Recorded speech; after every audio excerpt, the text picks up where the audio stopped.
just arrived in Paris. The 21st Climate Conference, organized by the UN, the so-called COP21, goes into its crucial second week. We want to join the civil society movement and find out who are the climate changers on the ground. If this week turns out well, we will have a strong climate agreement for the first time in history. If not, we keep on losing time to save everything we love. At an exhibition at Palais de Tokyo, scientists and multimedia designers joined forces with the French philosopher Paul Virilio. Their goal? To make visible the fatal consequences of global warming.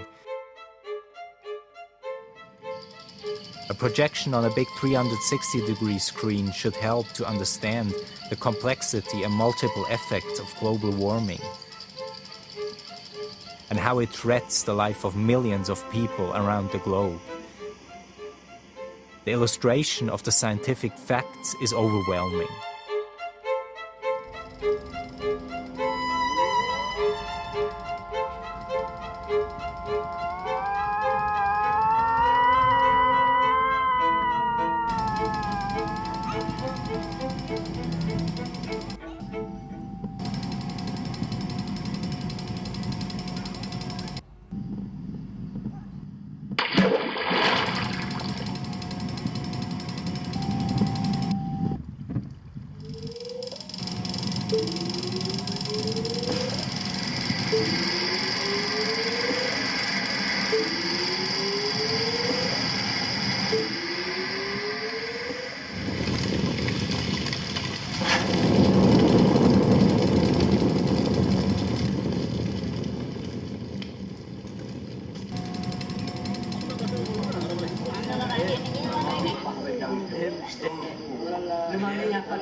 After all these depressing facts, we speak with a couple from Paris who just walked out of the installation.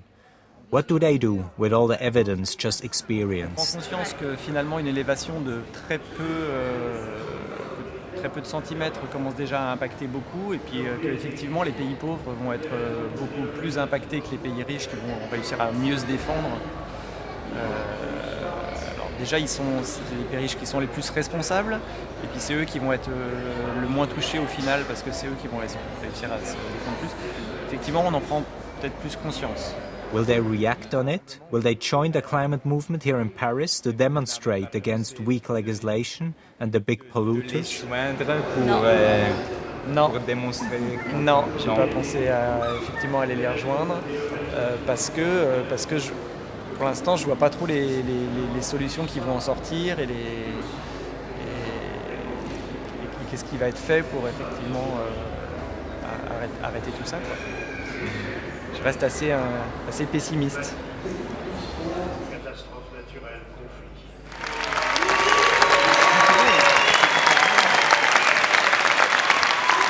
We have to say no to what we don't want. We have to say no to those carbon bombs. We have to say no to these trade deals that put us all in danger. And at the same time, we have to say yes to the world we not only want, but the world that so many need, that is our only and best hope. When there are moments of shock, sometimes we lose confidence in what we know, in the importance of our alternatives. And I believe that the French government has taken advantage of people's grief, of people's fear, to keep them in their homes, and it has to stop.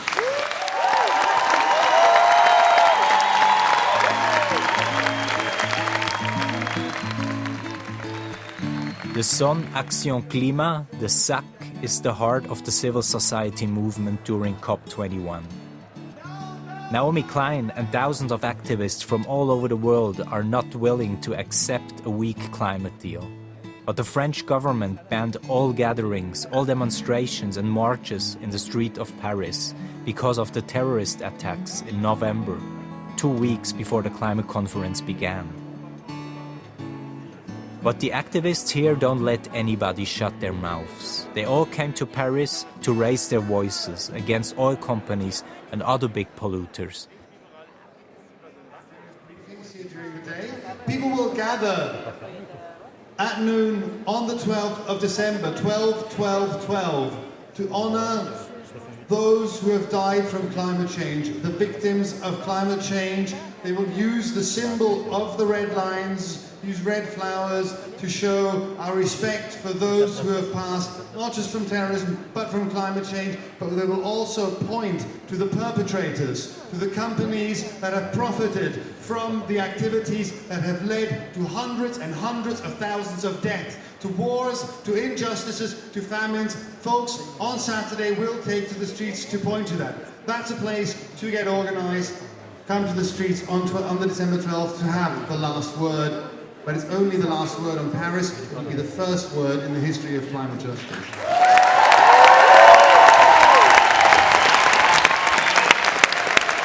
Tazio refers to a huge climate march scheduled for the last day of COP21.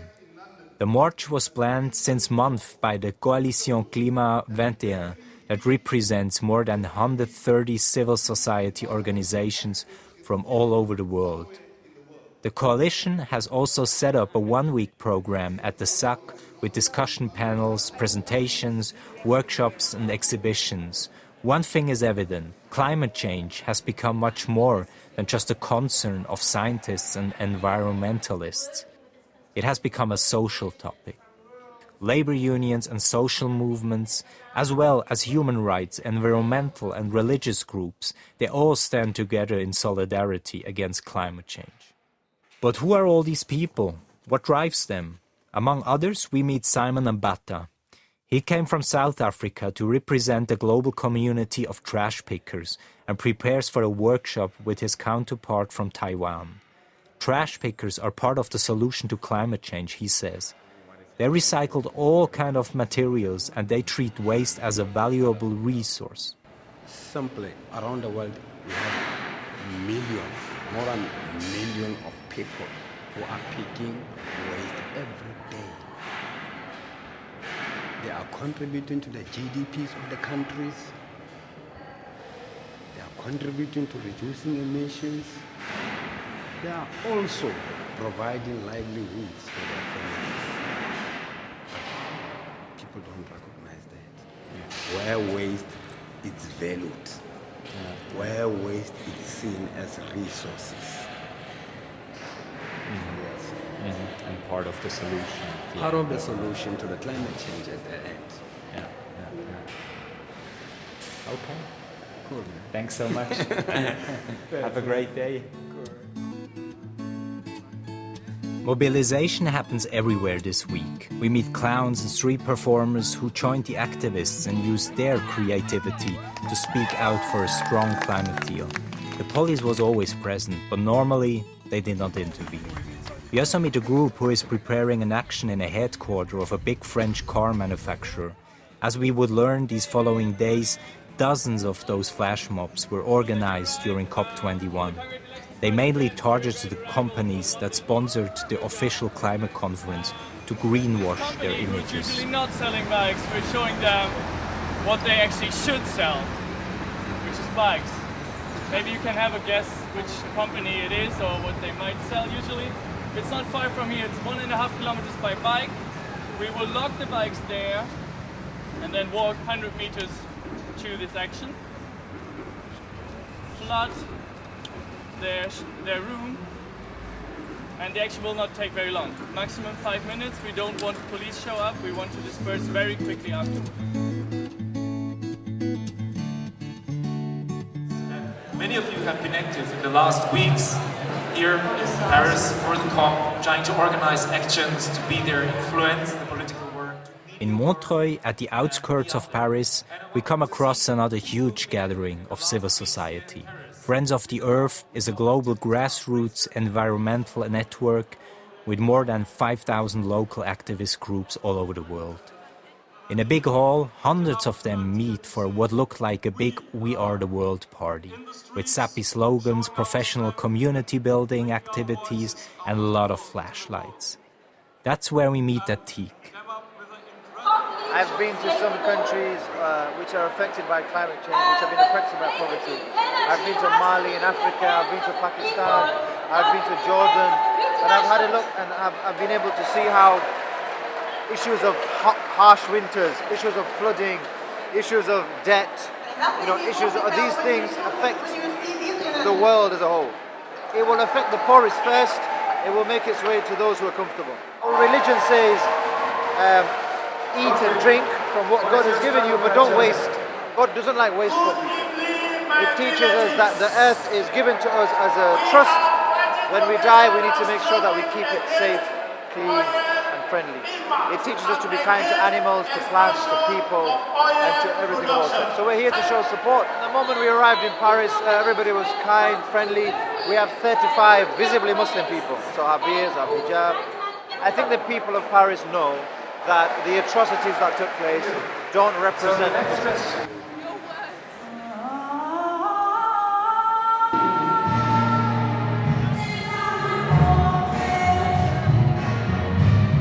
Malika later explains us how Friends of the Earth copes with the ban of any gatherings introduced by the French government.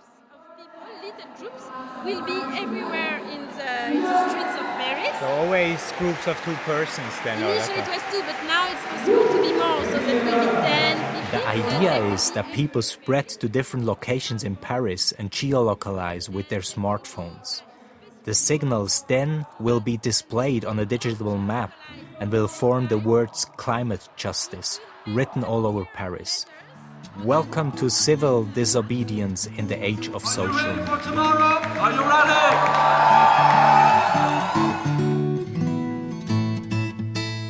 Now it's time to introduce you to the place where we stayed during our time in Paris. St. Christopher's Inn is normally a big backpacker hostel, which one can find in every bigger city. But during COP21 it was special. For 2 weeks it was reserved for bloggers, tweeters, designers and journalists dealing with social and environmental topics. It was where they had a beer in the evening and a sleep during the night. But also where they could find another overwhelming and interesting program of talks, workshops and presentations. We decided to check in for a couple of nights and to find out who are these self-declared change makers a place to be. Many of them are keen to tell their story that brought them to Paris. I'm at Oxford University and I'm doing a research project on figuring out whether the biggest sponsors of the COP are making an actual difference or if they're just greenwashing the image. And it's been very interesting because luckily I was able to speak to quite a few of them in person, and I was also able to speak to some of the people that were protesting against them. So we went to some of the greenwashing events, as they've been called, the Sustainable Innovation Conference and the Solutions 21. And yeah, they really believe what they are saying. But when you ask them any real questions, like, so Coca-Cola, for example, they're really big on their recycling drive, right? They're saying, oh, look, we can make bracelets out of this. You know, we've changed technology so much that we can reuse the bottles, and that's great. But when you ask them real questions like, what about the fact that you're using really scarce resources of water in developing countries? They have absolutely nothing to say to that. So, you know, one of the greenwashing strategies is the fact that they distract from the real problems and try and focus on the stuff that's easier to deal with. And, I mean, this is just initial research right now. I will go home and write 15,000 words on this. But what seems to happen for a lot of these is that they are using this as a little bit of a distraction from the real issues so that people are not asking the right questions. But there's been such a big movement in recognizing that, and there have been so many protests around Paris, you know, addressing that, that they have actually had their moment in the sun spoiled a little bit. BNP Paribas, for example, they're the ones sponsoring millions for this conference. And what they've had instead is people sitting in and, you know, singing in the BNP Paribas branches here. And that's spoiled it for them a little bit, which is great because they're funding coal, you know, they're like 10% of the funding around the world for coal-powered power station is coming from BNP Paribas. So they have to answer for that. You can't be funding coal stations, and you can't be, sponsoring something like the COP at the same time. So that's why I'm here. I was here to find out how real their promises are.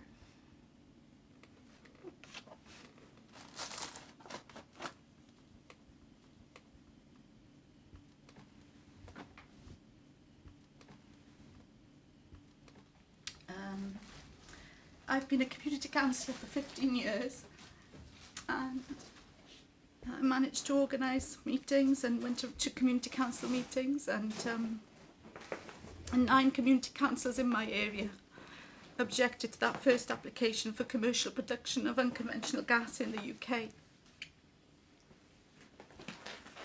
But it's not just coal bed methane, it's shale gas, which involves fracking, it's underground coal gasification, and they want to do this in the heartland of Scotland.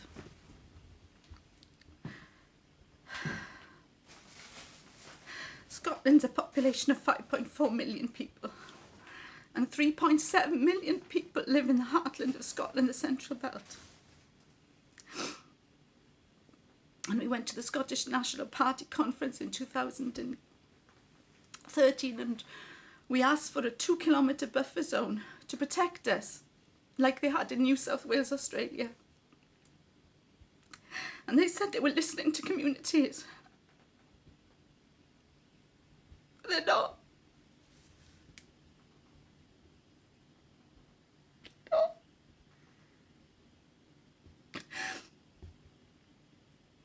They're not going to stop this industry unless we fight.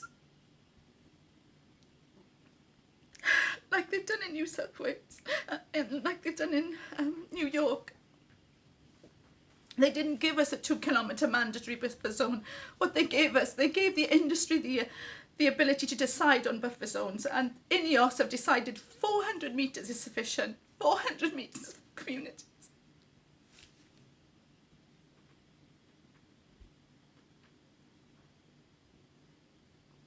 And they've given us a moratorium, and people think, great, we're in a moratorium. How can it be a moratorium if they're allowing test drilling? So I've come here to try and reach out to other groups, other communities facing the same threat as we are, so that we can stand together to stop this industry, not just in Scotland, but everywhere in the UK. Westminster want to push it through. And why should we be any different to anywhere else? They do it in the USA, they do it in Australia, they do it in Canada. They're democratic nations. There's no democracy. So, yeah.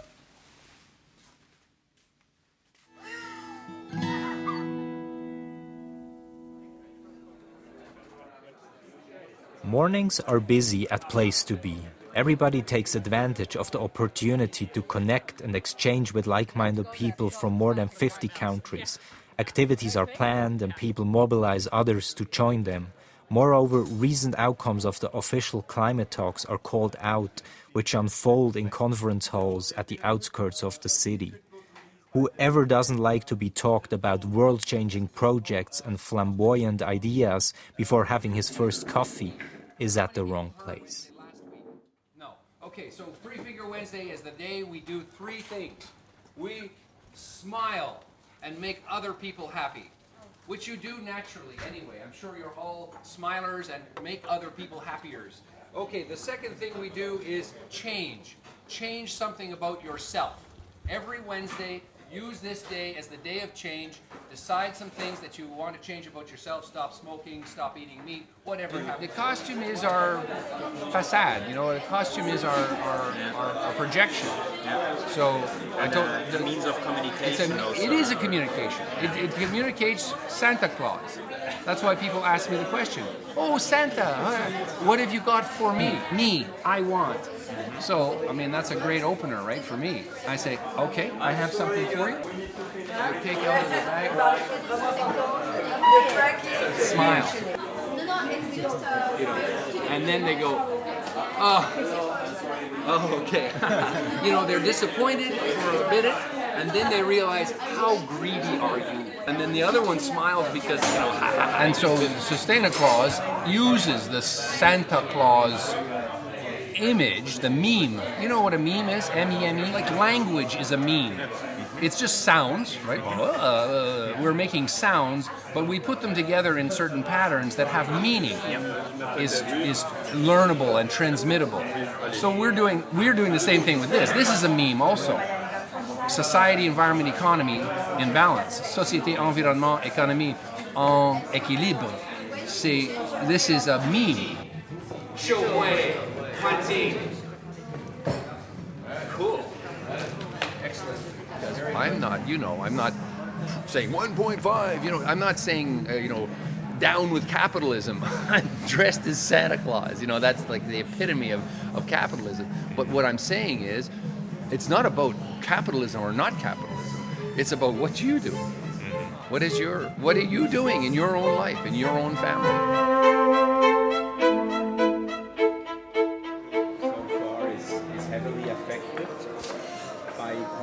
Dominic is one of our breakfast encounters. He comes from Malawi in Eastern Africa.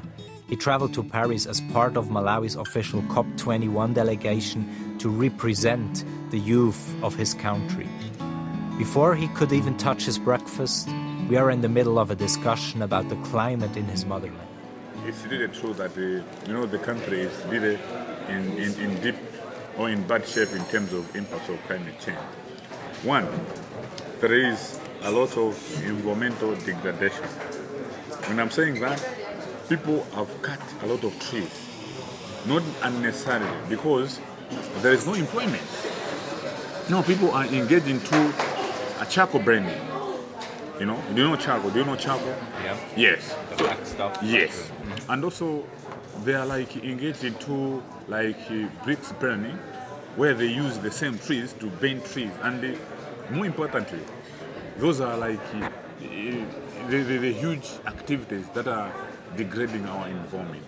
And now that becomes a challenge in terms of agriculture, our agricultural systems, the land management, water management, and all those issues around agriculture. Meaning that as a country that is mostly dependent on agriculture, now the food security is compromised.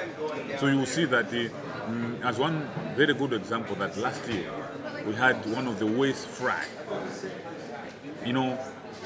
One of the worst frack as a country, whereby more people were displaced, close to 300,000, and you had many deaths, and even up to now, many of them are missing. So that was a scenario as the result of environmental degradation. And share experiences and what they're doing. Dominic is not the only person we meet that is personally affected by climate change. Jeb Sano comes from the Philippines, and he was the climate delegate for his country for several years. In 2013, during COP19 in Poland, he became famous for breaking out in tears in the middle of the conference after Typhoon Haiyan destroyed big parts of his country. Millions lost their homes, a consequence of global warming and the unwillingness of industrialized countries to reduce their carbon dioxide emissions. In 2015, Jeb quit this prestigious job, joined civil society and started to walk. Thousands followed him. Put it another way, do you think you can make a change just through marching then? Definitely, walking is a powerful instrument for driving change. And regardless of how many people you've touched and how many people you've encountered, every single day is a blessing. Every single day is an opportunity to connect with communities. We pass through not just in Italy, Switzerland, and France, but all of the other countries, and it fostered a global movement of pilgrimages, because altogether there were more than 480 pilgrimages that we counted all over the world as part of this. I myself, I made 2 million steps from Rome to Paris in 1,500 kilometers. And for us, that is a powerful experience that nobody will be able to take away from us. You can contribute more to a change than in the delegation who is actually negotiating in the conference? Or my thinking around that is that I've done my part. I've done my part in the 4 years that I was chief negotiator for my country.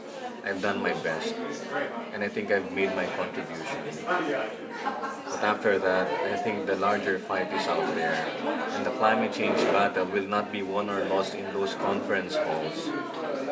It will be won or lost at the grassroots, where people are feeling the impacts of climate change, where people are rising up and building sustainable cities and towns. That is where the real battle is. And I'm happy to be part of that, instead of being in those conference halls, which I feel is only able to take very little steps very slowly. Jeb Sano uses marching to raise awareness for how his people in the Philippines are suffering from global warming. Others, like the group If Na Das Then Who, use film, photographs and storytelling for the same purpose. And so the project is called If Na Das Then Who, and what we're trying to do is, through video, through photographs and through talks like we had tonight, is enable people to see directly and hear the voices of indigenous people. So we're trying to get that sort of immediate struggle for forests that's happening right now across to the public. We joined one of their events during COP21 at Point Éphémère, a small alternative cultural center along the canal of Saint-Martin. They organized a platform for their indigenous partners, so they could tell the audience about their struggles for a life of dignity. Petrus Azui from Indonesia, for example, fights against corporate woodloggers who destroyed the land and forests of his community. He had to hide in the woods, and some of his resisting friends were arrested. Maria Leusa Munduruku from Brazil refuses a dam project by the government, which should be built on indigenous grounds. But the government doesn't listen to her and her community. They're gonna build it anyway. What we'd ideally like to do with the project is to build trust. So build trust between the general public and indigenous peoples, but also to build trust across indigenous networks with each other, so there are shared stories and shared experiences, and that hopefully with that we can build solidarity and a movement behind the great work of these indigenous peoples. But people also need to be aware of the indigenous peoples too, and so they need to be part of that, the solution to protecting our climate, and they should be funded, be protected from violence, and get their land rights so they can help us to keep forests.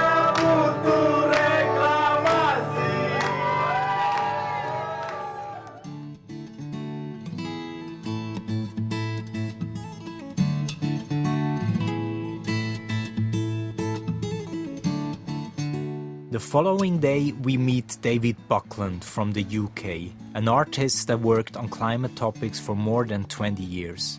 David welcomes us as we were old friends, and he invites us to his Airbnb flat in the Marais district that he rented for the time of COP21 together with a radio journalist from Hawaii. Buckland has produced documentaries for the BBC and films that were shown at the Sundance Festival. And he created exhibitions that tour the world.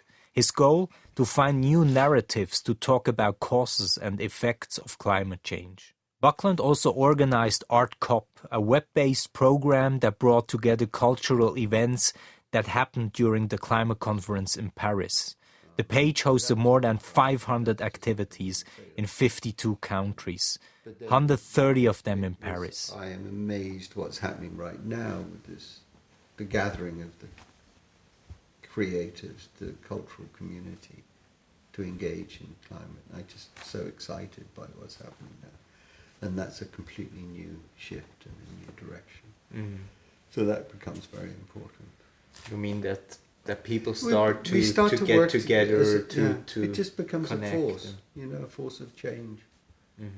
There was this came from one of the scientists from the Tyndall Centre, who was, I was talking about the language of the scientists. And his thing was, if you take complexity theory, which is the theory about understanding how systems work, and if you just take modern society, modern global society, then it's such an insanely complex system.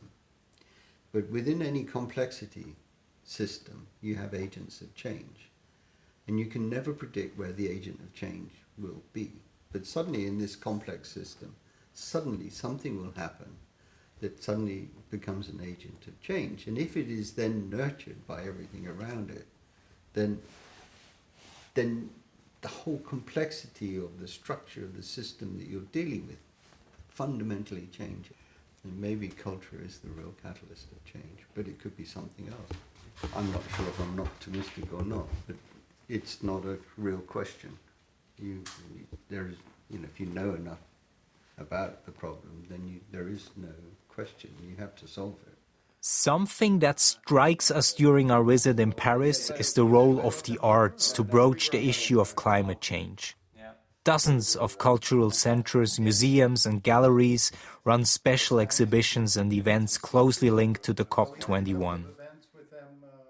Not only activists but also artists try to raise awareness on what's at stake during the talks in Paris.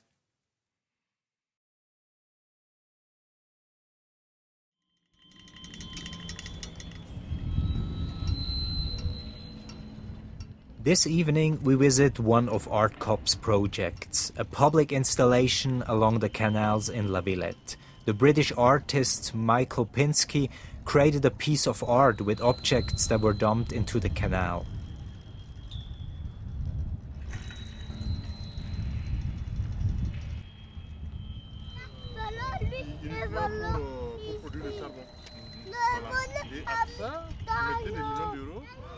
En tout cas, ça c'est bien fait. Si c'est vous qui êtes l'initiateur, félicitations. Ça c'est super. Ça c'est super. Donc quand je vois ici qu'on jette du n'importe quoi, ça fait mal. En Afrique, nous on faisait 15 km pour pouvoir aller chercher de l'eau. Ouais, c'est une ressource chère. Could art really be the agent of change that David was talking about? Might art be an eye-opener for a future living that is hard to imagine at present?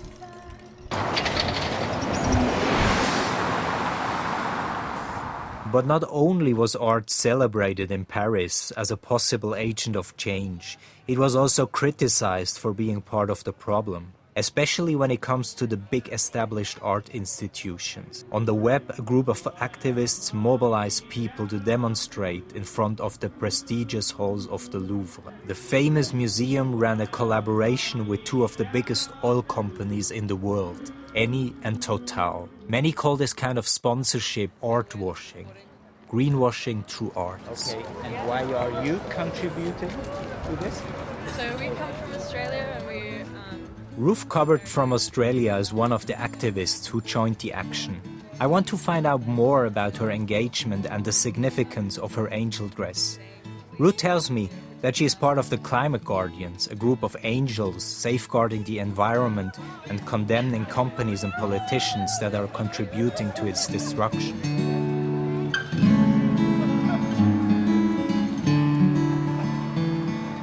Ruth tells me about one of her activities. To protest against the planned coal mine and a harbor close to the Great Barrier Reef, she and her angel friends recently sat on the roof of the Australian Foreign Minister for hours. The government later backed down from the project. Sure, not only because of the Climate Guardians, but also because of them. Ruth is convinced that the waving of her angel wings can make a difference. She is an idealist and she is proud of it. An idealist in a white dress, but with black dogs on her feet. With all the scientific evidence that is available now, one thing seems to be clear. If we uphold our pattern of consumption, our greed and our ignorance, the things we love will melt away like those ice rocks in front of the Pantheon. But still, the people we meet here in Paris are full of hope. They know there are alternatives and they are ready to fight for them.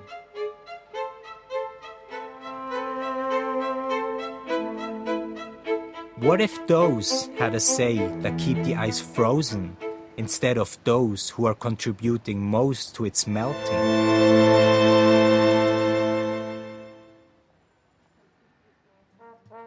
At one of our last evenings, we go to Jardin d'Alice. 350.org, another global grassroots movement specialized in the issue of climate change, established an atelier here, where activists could come to prepare their actions, to draw banners, and to create tools to make noise. The preparations are now reaching a peak. Throughout the city, activists are drawing, stitching, and tinkering to make sure that on Saturday, the 12/12, their message will be heard, not only in Paris, but all over the world. Group. There's a hackerspace behind us, and they're developing a remote sound system that will be amplified in the streets with the sounds of animals who are angry about climate change, very loud. And everywhere people are painting 100 giant red lion flags, and the group making felt roses to pass out. You forgot you made a couple of little banners. Oh yeah, and there's two 100-meter banners that will be unfurled tomorrow. 200-meter banners? 100 meters Two. each. Okay. 106 meters. Yeah, and the French one's a little shorter, but we don't say that. Tomorrow is the big action that we will all do together. So that's why I'm here, and it's the last day. I'm going to do my dandelion seed, which is one of my logos for sowing resistance and disseminating alternatives. Jardin d'Alice is another place with a creative, engaging and networking atmosphere. The atelier is in full bloom and all the activists seem to have a lot of fun. But has all this really the potential to change how we think, how we live, how we vote? It's simply not represented in these other places. I feel we are necessary in the streets. We are not dispensable. This is not...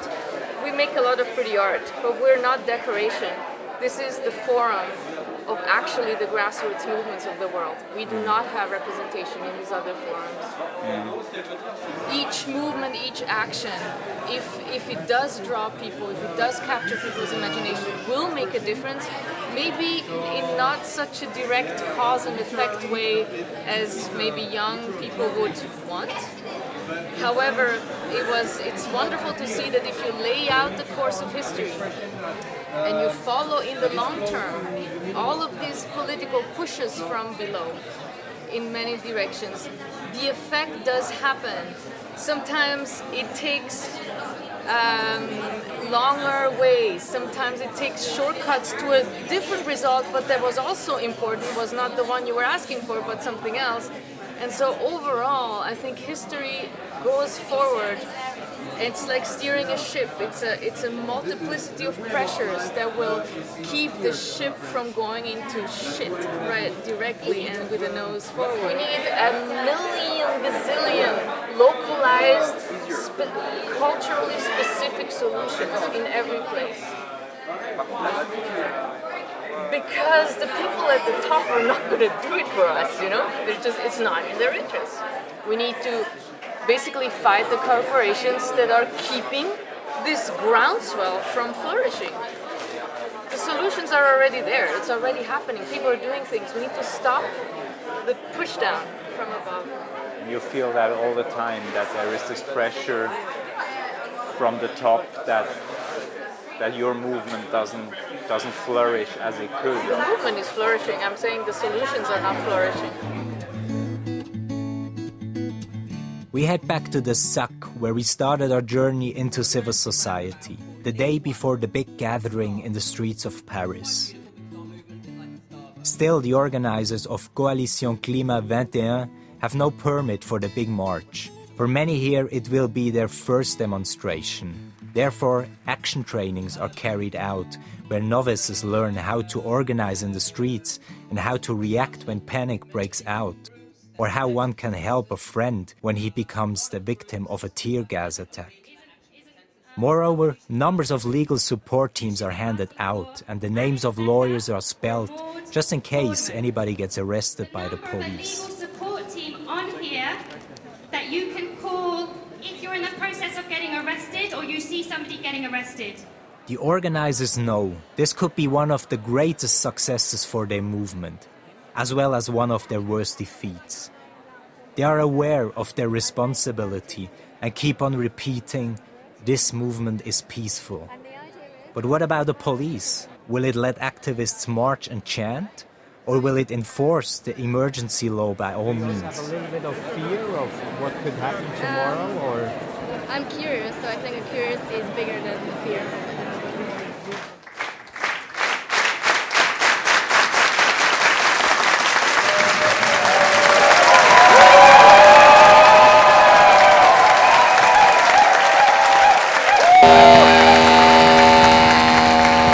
Da war es den Aktivistinnen und Aktivisten klar, die Polizei wird versuchen, uns zu stoppen. Wir haben kein Interesse an der Konfrontation mit der Polizei, wir wollen die fossilen Brennstoffe im Boden lassen. Und darum geht es uns.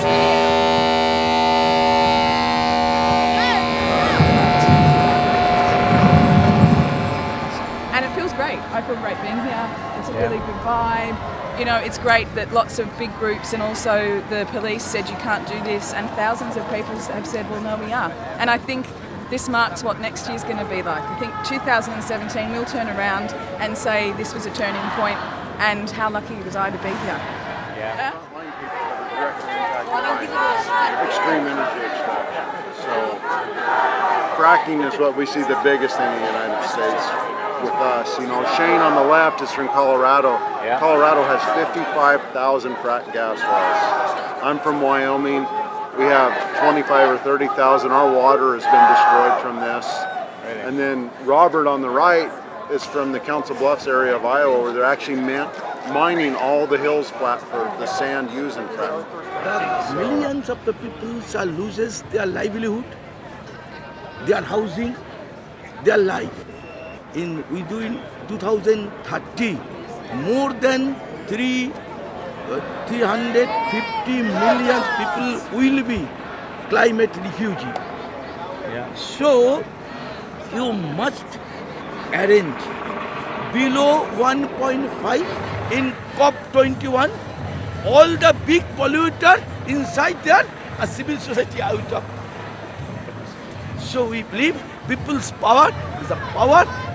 So we hope we shall overcome this. Et vous pensez que c'est bien que les gens sont dans la rue maintenant? C'est indispensable. Je suis impressionnée quand même du monde, mais vous êtes nombreux. C'est la première fois que je vois autant de monde dans une manif. Oui, oui. Ben, vous êtes contents, ben, contente et contents, hein? N'est-ce pas?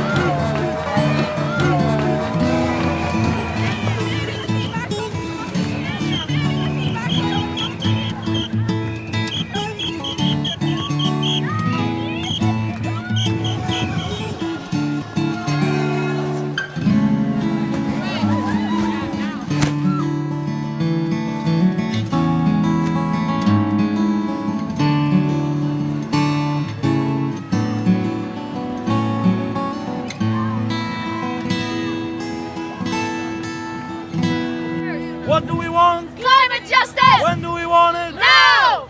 We met many determined and fascinating people these last days here in Paris. Nevertheless, their different origins and backgrounds, they all seem to be unified by a common dream.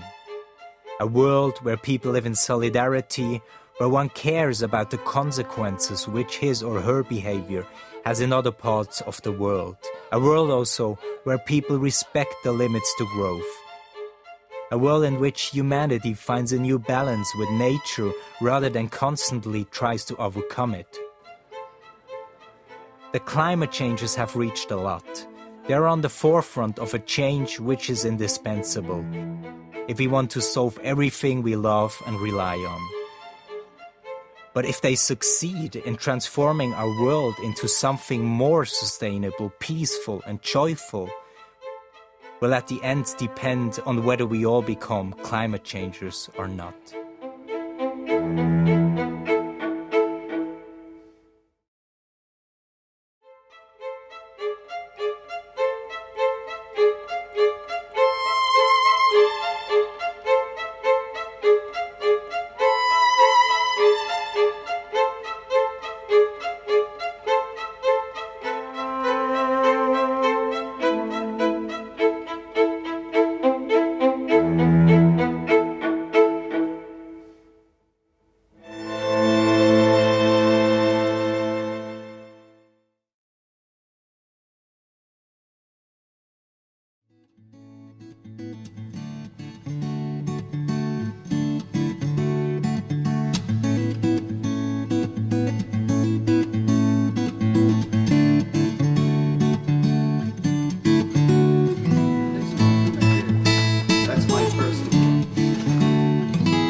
Let's go. Yeah. Yeah. Thanks, man. Merci beaucoup. Merci. Merci à vous. Merci. Bonne soirée. Bonne soirée. Bonne soirée.